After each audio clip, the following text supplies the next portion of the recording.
প্রিয় দর্শক, যে যেখানে রয়েছেন, কেউ টেলিভিশন, ইউটিউব অথবা ফেসবুক, যেখানে থাকুন, সবাই স্বাগতম জানাচ্ছি চট্টগ্রাম বিভাগের কক্সবাজার জেলার একদম সাগর পাড় থেকে। আপনাদের বলি যে আপনারা কেন ভ্রমণে আসবেন, একটা চমৎকার দিক রয়েছে।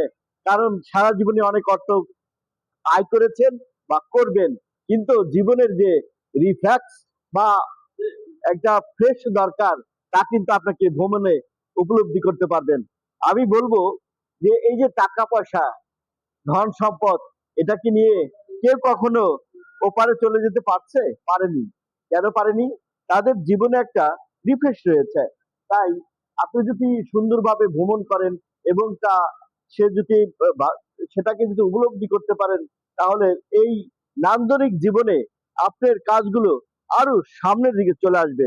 শুধু আমি একটি কথা বলবো, অর্থনৈতিক একটা চাঞ্চল্যকর সৃষ্টির জন্য একদম একটা ভ্রমণ অনেক গুরুত্বপূর্ণ। সাগরকন্যা, যেমন কক্সবাজার, বাংলাদেশের যে কয়টা ভ্রমণের স্থান রয়েছে, তার মধ্যে এই কক্সবাজারটি রয়েছে বাংলাদেশের ১ নাম্বার স্থানে। আমি বলি, এছাড়া কুয়াকাটা, সিলেট, চট্টগ্রাম, এই রাঙামাটি, খাগড়াছড়ি, বান্দরবনও কিছু ভেন্যু রয়েছে। তার মধ্যে ১ নাম্বার ভেন্যু। আমি বলছি না যে আপনাকে এ জায়গায় আসতে হবে। আপনার জেলা রয়েছে, উপজেলা রয়েছে, সেখানে কিন্তু নান্দনিক অনেক কিছুই আপনি পাবেন। সেই জায়গাতে যদি আপনি ভ্রমণ করেন, তাহলে দেখবেন সেই আপনার জীবনের যে পরিবর্ধন, তা কিন্তু চলে আসবে। অর্থনৈতিক সমৃদ্ধির জন্য দু তিনটা জিনিস বলা হয়। এটা এক হচ্ছে আপনার সরাসরি আয়, এবং এ- এ- একটু পরোক্ষ আয় এবং প্রত্যক্ষ আয়। এইসব আয় কিন্তু সর্বশেষে সবচেয়ে বেশি আছে আপনার থেকে। আমি এখন জানার চেষ্টা করবো যারা মানিকগঞ্জ থেকে বা মানিকগঞ্জ জেলা রিপোর্টার ইউনিটি থেকে যারা এখানে এসেছেন, যারা বিভিন্ন টেলিভিশনে দিন রাত ২৪ ঘন্টা কাজ করে থাকেন, তাদের কিছু আহ, বক্তব্য আমি নেওয়ার চেষ্টা করব। কেনই তারা এসেছেন এবং কেমন লাগছে আহ, এই সাগরকন্যা কক্সবাজারে। আমরা চলে যাব, আমাদের এখানে রয়েছে আমাদের যে ক্যাশ মন্ত্রী, যিনি ক্যাশের দায়িত্ব রয়েছে, আমরা তার সাথে কথা বলার চেষ্টা করব। এর আগে, প্রিয় দর্শক, তিনি হচ্ছে আমাদের কাদের ভাই। যদিও তার পূর্ণাঙ্গ নামটি আমি এখন বলবো না। কেন বলবো না, একটু আপনাদের কাছে রেখে দিলাম। তার আগে আমি জানতে চাই, কাদের ভাই, এই যে আপনি এসেছেন বহু বছর স্ত্রীকে রেখে, আর একটা আনন্দ ঘন পরিবেশে আপনি এখন রয়েছেন, তাদের কথা কতটুকু মনে পড়ছে? এবং সেই জায়গা থেকে আপনি যদি বলেন, বলে এই জায়গাটা আপনি কেমন লাগছে? আসলে আহ, আমাদের এই টেলিভিশন রিপোর্টার চ্যানেল থেকে আমরা কক্সবাজার ট্যুরে এসেছি। তো ট্যুরটা আমাদের এমনি ভালোই লাগছে, কিন্তু পরিবার পরিজন নাই বিধায় প্রতিনিয়তই আমরা একটা অস্বস্তিকর পরিবেশে আছি। তো পরিবার থাকলে সেটা আসলে ভালো হয়। আমি মানে যারা আসবেন এরপরে তাদেরকে পরামর্শ দিব যে আপনারা অবশ্যই পরিবারের সাথে নিয়ে আসবেন। পরিবারের সাথে নিয়ে আসলে এখানে খুব ভালো একটা সময় কাটাতে পারবেন। আমরা জানি যে এটা মানিকগঞ্জ থেকে মাত্র ২ ঘন্টার রাস্তা ঢাকাতে, এবং ঢাকার পরে আমরা মাত্র ৩০ মিনিটের জায়গায় আমরা চলে এসেছি কক্সবাজার এয়ারপোর্টে। তো সবকিছু মিলিয়ে একটা নান্দনিক একটা ভ্রমণ ছিল, যা স্বস্তিকর, অস্বস্তি নয়। সেখান থেকে চিন্তা ভাবনা করলে আমাদের সামনে রয়েছে অভি। তো অভি, আমি আপনাকে জানতে চেষ্টা করব যে এই যে যে আপনার বিমান এবং বাসের ভ্রমণটা কেমন ছিল? ধন্যবাদ সময় টিভির ইসুফ ভাইকে। আপনি যেমনটি বলছিলেন ভাই, এই যে কক্সবাজারের রিফ্রেশমেন্ট, পরিবার ছেড়ে চলে আসা, আমরা কিন্তু সারা বৎসর কোনো না কোনো ভাবে পরিশ্রম করতেই থাকি। পরিবারের পুরো দায় দায়িত্ব কিন্তু আমাদের উপরেই পড়ে। আমরা কিন্তু আমরা কিন্তু এভাবেই বছরের পর বছর আমরা কিন্তু পরিশ্রম করে যাই একমাত্র পরিবার এবং আমাদের নিজেদের জন্য। আমাদের নিজেদের জন্য কখনোই সময় বের করে আমরা কখনো রিফ্রেশমেন্টের জন্য বের হতে পারি না। ধন্যবাদ এবং কৃতজ্ঞতাই বলতে হয় টিআরইউ কে। এবং সেই সাথে এই যে সাগরকন্যা আপনি বলেছেন, আপনার সামান্য একটু ভুল হয়েছে। সাগরকন্যা আসলে কক্সবাজার নয়, সাগরকন্যা হচ্ছে কুয়াকাটা। কিন্তু আপনি আমাদের এই যে কক্সবাজারে আমাদের এখানে যেভাবে আমরা এসেছি প্লেনের মাধ্যমে, প্লেনের মাধ্যমে আমরা এখানে এসে যেভাবে পরিবেশ পেয়েছি এবং যেভাবে আমাদের সামনের দিনগুলা আরো 2 দিন, যে বাকি 2 দিন আছে, এই 2 দিন আমরা যেভাবে আনন্দ করব, আগামী 1 থেকে 2 বছর আমাদের কাছে মনে হয় এটাই আমাদের জন্য অনেক কিছু। ধন্যবাদ, ধন্যবাদ আমাদের ভাই, সময় ধন্যবাদ। কম। যাক, আপনাদের বলছিলাম যে সাগরকন্যা কুয়াকাটা সেখানে এসেছে আমাদের দাদা এই সাধন দা। তো সাধন দার কাছ থেকে আমরা কিছু শুনবো। তো সাধন দা যদি একটু এদিকে আসতেন, লাইটে একটু সমস্যা রয়েছে, ক্যামেরা ভাইকে বলবো যে ভাই, এই যে যে সাধন দা, যে সাধনা ব্যক্তি, সে হলো সাধন। আচ্ছা সাধন দা, কেমন লাগছে? ধন্যবাদ সময় টিভি ইউসুফ ভাইকে। আমরা এই প্রথম আহ, বিমান ভ্রমণ করে এই সমুদ্র সৈকত কক্সবাজারে এসেছি। এর আগে কখনো অনেকবার এসেছি কিন্তু বিমানে আসা হয় নাই। তবে এবারের ভ্রমণটা অনেক সুন্দর এবং আনন্দ ঘন মুহূর্ত কাটছে। আবার ধন্যবাদ। সাধন দা বলেছিলেন যে এই ভ্রমণটা খুব চমৎকার ছিল, খুব নান্দনিক ছিল, খুব ভালো হয়েছে। তারপর আমরা রয়েছি সি সি প্রিন্সেস হোটেলে, এবং কি হোটেলের যে নান্দনিক সৌন্দর্য রয়েছে আমরা তা দেখানোর চেষ্টা করব।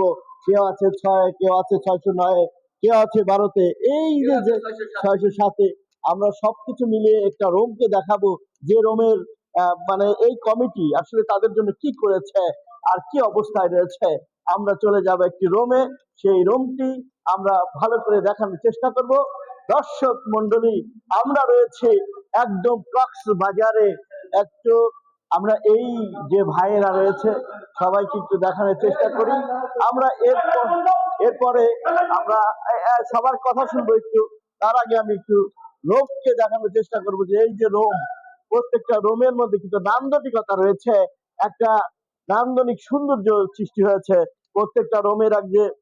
একটা বিষয়, বাথরুম গুলো থেকে শুরু করে বেডরুম গুলো কিন্তু চমৎকার একটা নান্দনিক পরিবেশ সৃষ্টি করেছে। এটা সম্ভব হয়েছে টেলিভিশন রিপোর্টার ইউনিটের যে একটা দক্ষতা, কর্মব্যস্ততার মধ্যে আমরা এসেছি।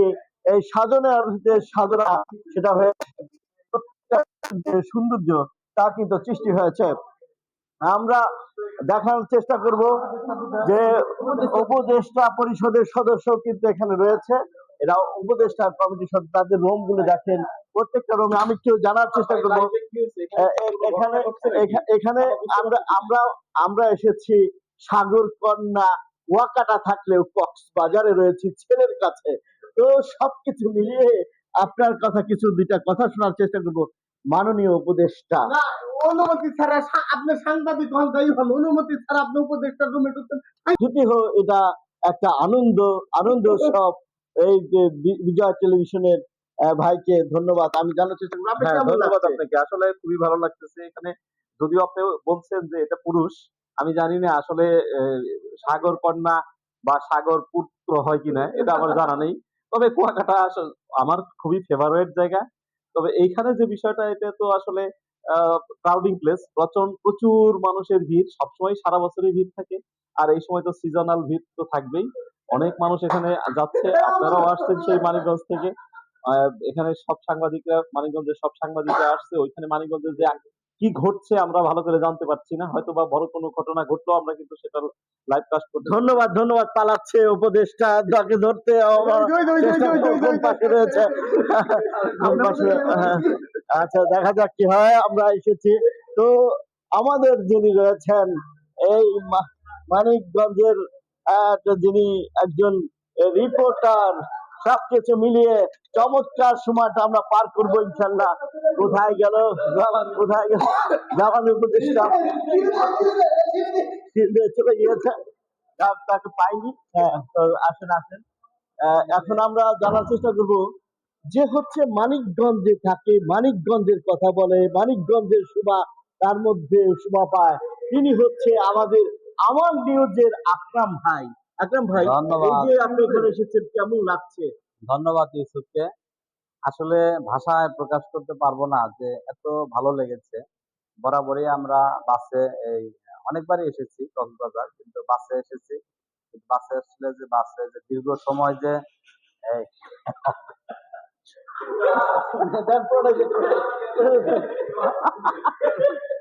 ধন্যবাদ। আসলে রিপোর্টারকে অনেক কি করছে। তো আমরা আমরা এখন কথা বলার চেষ্টা করবো। আমার শ্বশুর, আচ্ছা, এই যে হাসি, চমৎকার হাসি, কতটুকু সম্ভব যে আপনার এই গৌরব হাসিটুকু এখন কাকির কথা কিরকম মনে হচ্ছে বলে? আসলে আমরা সবাই এই যে 27 জন আসছি মানিকগঞ্জ থেকে টেলিভিশন রিপোর্টার সমিতির এখানে এইসব জিনিস আসলে দেখানো হচ্ছে কি আমাদের। ধন্যবাদ, ধন্যবাদ, ধন্যবাদ, ধন্যবাদ, ধন্যবাদ, ধন্যবাদ, ধন্যবাদ, ধন্যবাদ। তো আমরা এখন এই কমিটির যারা সভাপতি রয়েছে, সেক্রেটারি রয়েছে, সাধারণ সম্পাদক রয়েছে, সহসভাপতি কিন্তু আমি নিজেই। যাই হোক, আপনারা এখন সাব্বিরের পোশাক আপনি দেখছেন, দেখছেন এটা আমরা আমরা এটা নিব না, যদি হয় তাহলে যাবো। আচ্ছা, এটা কি বন্ধ করছে নাকি টাকা? না না, প্রত্যেকের সাথে কথা বলবো আমরা। আমরা যেহেতু এটা কিন্তু আমরা ফেসবুকে দিব, ইউটিউবে দিব, এবং স্যাটেলাইট টেলিভিশন আমাকে দেখা যাচ্ছে, স্যাটেলাইট টেলিভিশন দেখা যাচ্ছে। এই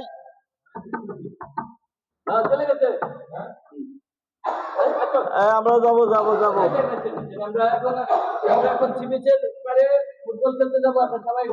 আমরা ফোনটা নিয়ে আসি, ফোনটা নিয়ে আসি, লাইভে থাকবো আমরা, ফোনটা নিয়ে আসি।